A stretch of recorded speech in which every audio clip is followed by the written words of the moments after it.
Hello, everybody. This is Chris K, and thanks for joining me for another episode of the Productive Parks 5-Minute Podcast, the show for busy people working to change the game in the parks and recreation field.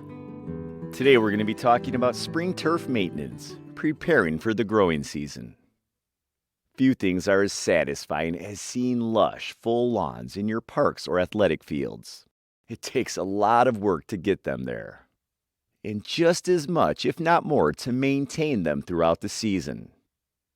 Taking care of your turf in the early spring helps prepare them for the growing season. Strong, healthy lawns are more resilient to weather conditions, foot traffic, and recreational programming. Here's a brief primer discussing lawn care best practices you and your team can schedule for your assets this spring. Walk the grounds. It's about that time. The snow has melted, the ground has thawed. Start your turf maintenance by observing each asset and evaluating the turf condition. Note any issues to address immediately. One of the best ways to do this is by creating a standard inspection that everyone in the department uses. Formalizing the process ensures consistency in what to watch for and what to report. Here are some things to look for. Bare spots. Large branches that fell.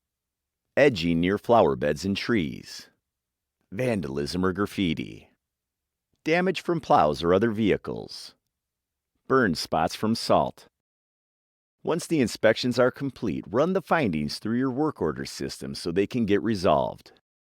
Inspect your mowers and equipment.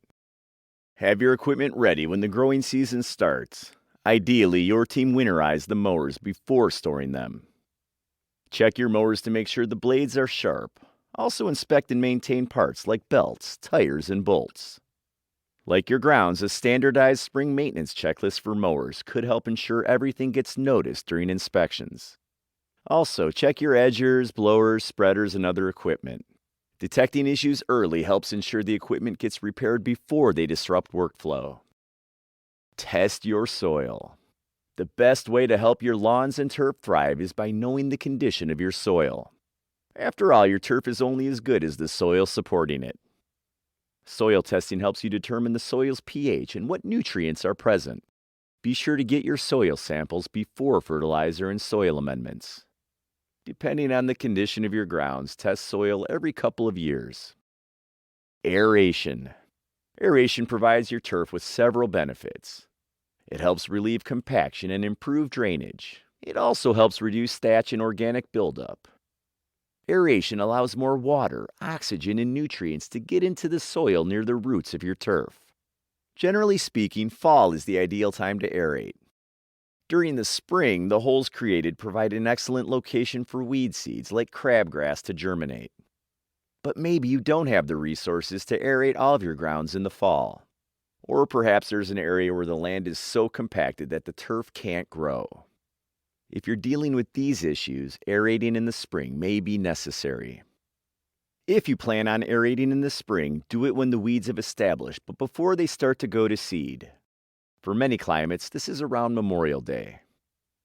Overseeding and slice seeding. Overseeding involves using a spreader to add extra seed to your turf. Overseeding works well with bare patches and helps make the turf fuller. A thicker turf helps keep weeds at bay and withstand foot traffic. Spring is a great time to overseed. The extra rain that usually comes during spring helps reduce the need for watering an area. Another option is slice seeding. Slice seeding uses a machine that slices into the ground and deposits seed into the slits it creates. Slice seeding allows the seed to be placed directly into the soil with no extra raking and removing thatch. It's a great option for larger areas that need repair or areas that need complete turf replacement. Add pre-emergent weed control. If you aren't overseeding an area, you may want to consider a pre-emergent herbicide. As the name suggests, pre-emergent herbicides kill weeds before they become eyesores in the turf. The seeds may still germinate, but the herbicide stunts the formation of new roots. Top dressing. Top dressing turf adds a thin layer of organic material over the turf. Usually it's about 1/4 to 1/2 inch of compost spread across the lawn. Applying can be done by hand or with a special top dressing machine. After the compost gets applied, you could leave it in, rake it in, or just let it wash in with watering or rain. Top dressing usually works best in conjunction with aerating, dethatching, and overseeding. Collaborate on scheduling. Include a maintenance team representative when planning programming schedules. Make suggestions based on the turf's condition. If there's one area that needs a little extra TLC this growing season, limit how often the area gets used. It's better to reduce usage for one season and have it grow back healthy versus causing even more damage by using it when it's not ready. Of course, depending on the size of your agency, this may not always be possible. But it is worth getting everyone on the same page on the condition of the turf, what to look out for, and when using the turf could lead to even more damage. The takeaway: planning and scheduling spring turf maintenance is an excellent way to make your grounds as healthy and resilient as possible. Start early, be consistent, and keep records of everything you do for future reference. That's all for this one. Thanks for joining me for another episode of the Productive Parks Podcast. Remember to tune in each week for more tips on how to make your agency more productive.